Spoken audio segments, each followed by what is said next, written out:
di ang ganyan.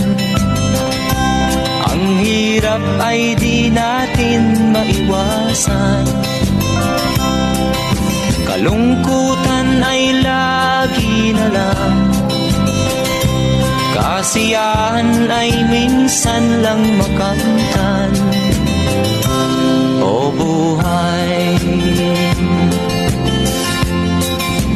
kahit sa mga mayaman ay di lubos ang kanilang kasiyahan.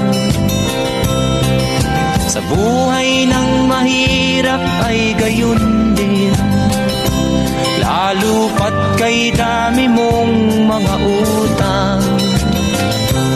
O buhay,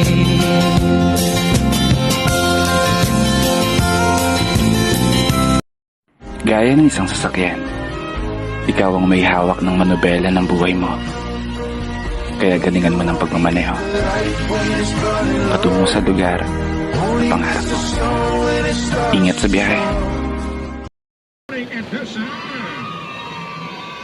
Live sa Bobo News Center, Makati at San Mateo Station Wide at para sa